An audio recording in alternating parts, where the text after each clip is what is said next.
preferat în limba română este muzică. Muzică. Am ales acest cuvânt deoarece muzica mă definește.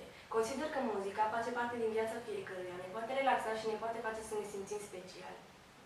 Cuvântul meu preferat în limba română este mamă. Mamă. Este cuvântul meu preferat pentru că întruchipează o ființă specială pentru fiecare dintre noi. Ce înseamnă mamă de fapt?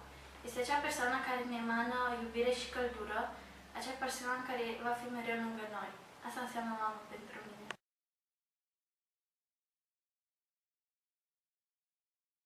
Moje ulubione słowo to szczodrość. Szczodrość! Szczodrość, ponieważ ukazuje bardzo pozytywną cechę charakteru, którą posiada wielu Polaków. Przyjaźń. Przyjaźń! Przyjaźń.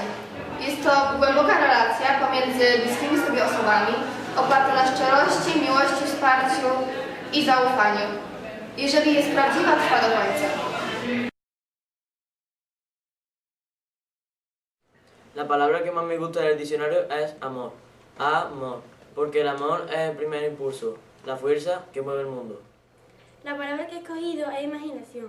Imaginación, porque es una de las grandes cualidades de la infancia y creo que nunca debería de perderse en las grandes etapas de la vida. Az én kedvenc szavam az álom. Álom. Azért választottam ezt a szót, mert álmunkban bárhova eljuthatunk, és minden lehetséges. Az álmainknak csak a képzeletünk szabhat határt, ami szerintem pedig végtelen. Kedvenc szavam a tánc. Tánc. Azért, mert imádok táncolni, és amikor táncolok, teljesen más embernek érzem magam. És a tánccal szavak nélkül is ki tudjuk fejezni az érzelmeinket. Моето любима дума е пътешествие. Пътешествие. Любима ми е, може би защото обичам да пътувам, да виждам нови хора, места и неща. Мечтая си да пътувам много, да опознавам нови култури, нови различни хора. И както гласи една мъдрост, щастието не е гара, на която пристигаме, а начин на пътуване. Моята любима дума е автентичност. Автентичност. Ти самият си израз на автентичността, защото тя е искреност към твоя аз и показва кой си. Но кой си? Това не е ли един от вечните въпроси? Кой си пред непознати? Кой си в семейството? Кой пред приятели? Кой във всички възможни ситуации, които ни предоставя животът? Автентичността се проявява в теб само тук и само сега. Когато си единствен в стаята, без значение от другите около теб.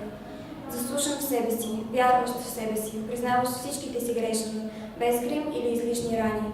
Автентичността не подценява или надценява, а просто е гениално ти казва, че си. Mitt favorittord er boblebad. Boblebad. Det betyr jacuzzi på spansk. Og jeg liker det fordi det høres veldig morsomt ut og er deilig med boblebad. Mitt favorittord er reise. Reise, fordi det minner meg om pappa som reiser mye. Og på spansk betyr det viajar.